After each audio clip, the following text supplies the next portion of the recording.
seem to be no more than the pale reflection of nights that turn the city into a starry sky.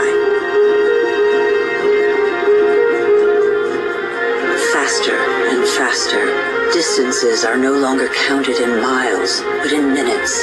The automobile shapes new suburbs where every home is a castle, a safe distance from the asphyxiated city centers, and where neat rows of houses huddle round dead-end streets. The model of a lucky few countries has become a universal dream preached by televisions all over the world.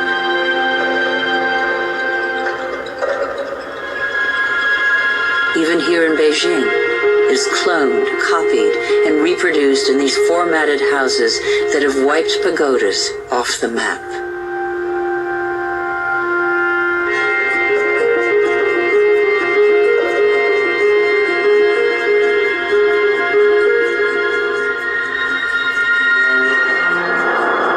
The automobile has become the symbol of comfort and progress. If this model were followed by every society, the planet wouldn't have 900 million vehicles as it does today, but 5 billion.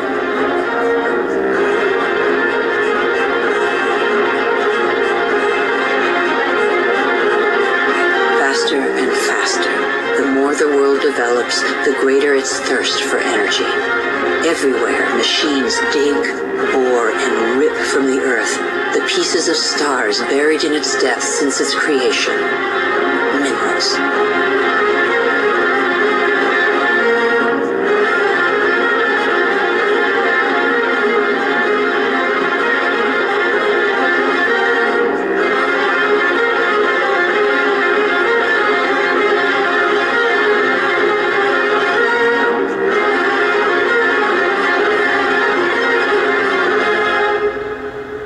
In the next 20 years, more ore will be extracted from the earth than in the whole of humanity's history. As a privilege of power, 80% of this mineral wealth is consumed by 20% of the world's population.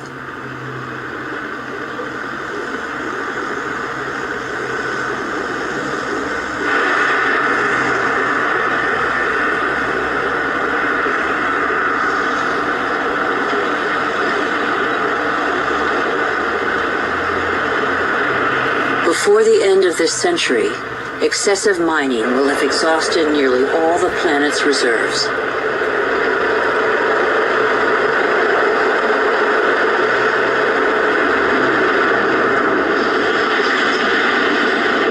Faster and faster. Shipyards churn out oil tankers, container ships, and gas tankers to cater for the demands of globalized industrial production.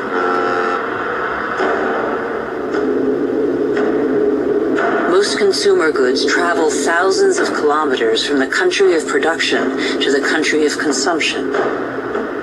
Since 1950, the volume of international trade has increased 20 times over.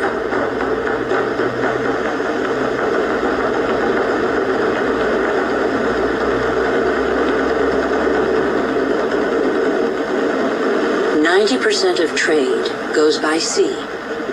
500 million containers are transported every year, headed for the world's major hubs of consumption, such as Dubai.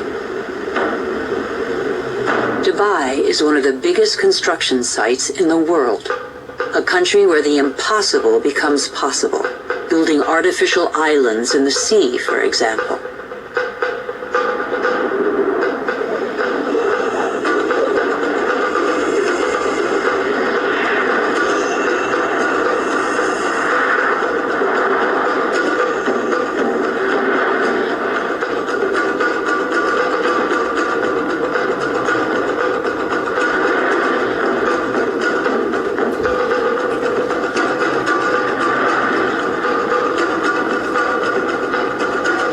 Dubai has few natural resources, but with the money from oil, it can bring millions of tons of material and people from all over the world. It can build forests of skyscrapers, each one taller than the last, or even a ski slope in the middle of the desert.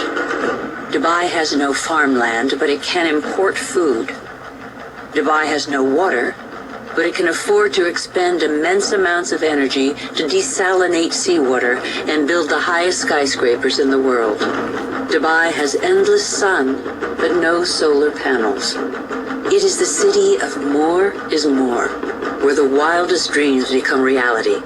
Dubai is a sort of culmination of the Western model, with its 800-meter-high totem to total modernity that never fails to amaze the world. Excessive? Perhaps. Dubai appears to have made its choice. It is like the new beacon for all the world's money.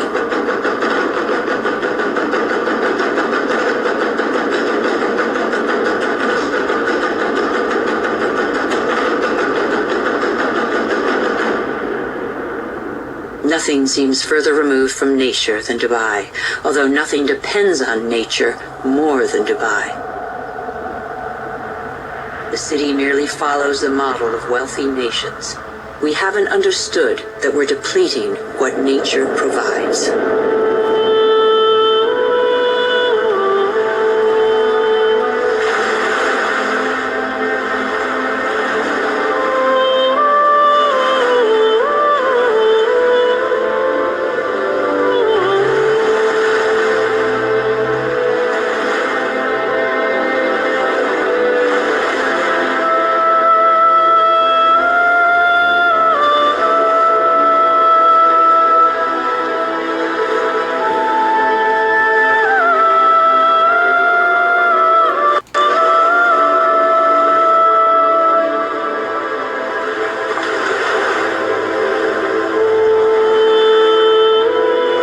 What do we know of the marine world of which we see only the surface, and which covers 3/4 of the planet? The ocean depths remain a secret. They contain thousands of species whose existence remains a mystery to us.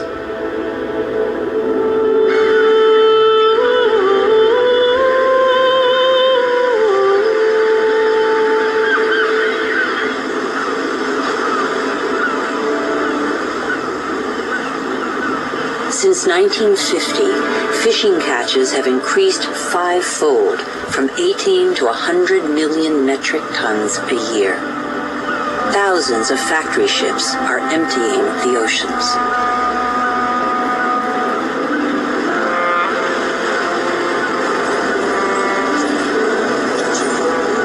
Three-quarters of fishing grounds are exhausted, depleted, or in danger of being so.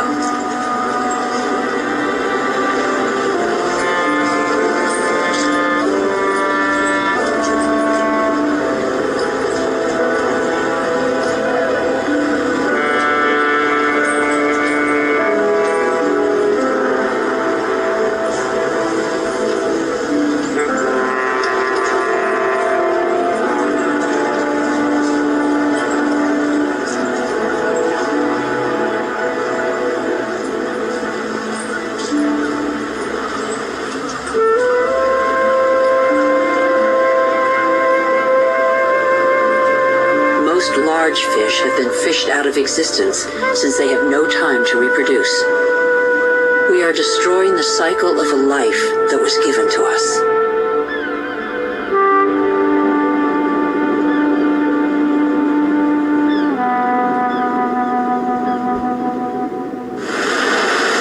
On the coastlines, signs of the exhaustion of stocks abound. First sign, colonies of sea mammals are getting smaller. Made vulnerable by urbanization of the coasts and pollution, they now face a new threat: famine. In their unequal battle against industrial fishing fleets, they can't find enough fish to feed their young.